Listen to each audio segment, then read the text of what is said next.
শিকদার বাড়ির পুত্রবধূ হওয়ার কোন যোগ্যতা ওই মাইয়ার নাই। মানুষের জমিতে বাড়ি বাঁধা থাকে, নিজের ভিটা মাটি নাই, সেই মাইয়া হবে শিকদার বাড়ির পুত্রবধূ? এই বিয়ে আমি মানি না, কখনো মানতেও পারবো না।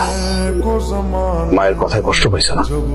দুনিয়ার সব মায়ের চায় তার সন্তানের ভালো হোক। আমার বিশ্বাস সবকিছু ঠিক হয়ে যাবে। আমি আম্মার কথা কিছু মনে করিনি। এই বাড়িতে শুরুটা হয়েছে কি? নতুন মানুষ আসতে না আসতে কি বাড়ির নিয়ম কানুন সব বদলায় গেছে? কি হয়েছে? চিল্লাচিল্লি করতেছিস কেন? সকালে একটা চা না খেয়ে এসে যে কোনো কাজে যাইতে পারে না, নাকি ঘর জামাই থাকে দেখে তার দাম কমে গেছে?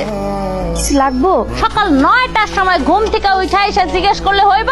আমি তো সকালবেলায় উঠে গেছিলাম, ওই রান্না বান্না করতে হইব তো হের লেগে এগুলো জোগাড় করতেছিলাম। আমার জামাই সকালে ঘুম থেকে উঠে এক কাপ চা না খায় কোনো কামে যাইতে পারে না, সেটা তুমি জানো না? উনি জানবে কেমনে? ওনার কি তোমরা কেউ কইছো? এই বাড়ির থেকে আইছে, সেই বাড়িতে এসে সারা জীবন দেখছে চুলায় হলো ভাতের আড়ি উঠায়, কোনো দিন একবার, কোনো দিন দুইবার, তিনবার যখন। টিপাটিপি করেন না তো। এই মাছ ওইটা কত কেজি? আপনি কিন্তু আরো 4-5 বার আইয়া জিগাইছেন। এটা কত কেজি? একদম 230, কোনো দামাদামি চলবো না। তাহলে 100 গ্রাম মাছ দেন। আপনার মাছ কিনা লাগবো না, আপনি রাস্তা থেকে কচু পাতা টোপাইয়া কচু ভর্তাও খাইতে পারবেন, কচু শাকও খাইতে পারবেন, চোখের জুতিও পারবো, পকেটের টাকাও পয়সা দেবো। আপনি ওনারা তারা দিতেছেন কেন? আরে কি কোন তারাই দিব না, খালি এই মাছের দাম জিগায়। আধা ঘন্টা দামাদামির পর যখন মাপতে গেছি, কই একটা মাছ দেন, কোন তো কেমনটা লাগে? কেমন লাগার কি আছে? উনি ভুল কি করছে? আচ্ছা, আপনি কি মাছ একদম বেচছেন না? তাহলে কেমন লাগার তো কোনো কারণ নাই। একটা মানুষ দাম দর করতেই পারে, এটা তার ন্যায্য অধিকার। দাম দর করার পরে সে কতটুকু নিব এটা তার ব্যাপার, এটা নিয়ে তো রাগারাগি করার কিছু নাই। আচ্ছা ধরেন একটা মানুষ মাংস খাইতে ইচ্ছে করছে, তার কাছে বেশি টাকা নাই, 250 গ্রাম মাংস কেনার টাকা আছে। এখন আপনারা যদি 250 গ্রাম মাংস না বেচেন, তাহলে সেই মানুষটা কিনবো কেমনে? এটা করা ঠিক না। হ্যাঁ, মাপামাপির দরকার নাই, সবগুলো দাম কত? 2 কেজি হইব তো 500 দিলে হইব। ঠিক আছে, বেগে পড়েন। ভাই তো ওই বাইরে ছাড়বই না, আর ওই মাইয়া বাইরে ছাড়া দিব? জীবনে শুনছো ফকিন্নির জি কোনোদিন রাজপ্রসাদে উঠলে সেখান থেকে নামে? সহজে নামে না। নামে না, এটা কথা সত্য, কিন্তু কষানির উপর রাখলে নামবো আর বাপ বাপ। বাড়ির সব চাকর বাকর বিদায় করে দিছি কেন?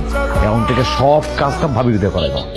থাকেও যাইবে না, এরা উনি কি করি ধরে নেয়া, কাজ কাম করে অভ্যাস। মা! আরে আসতেছি। দেখো কি সর্বনাশ করছে তোমার। কি রে, কি হয়েছে? চিল্লাইতেছিস দেখো কেন? মা, তোমার ছেলের বউ তোমার শাড়িটারে ছিঁড়া ফেলাইছে। কত দামি শাড়িটা! হায় হায় হায়, এটা কি অবস্থা? হায় হায় হায় হায়, কি করছে? আমার এত সুন্দর শাড়িটা শেষ করে দিছে। আল্লাহ গো আল্লাহ! এই বাবা, বাবা, বাবা!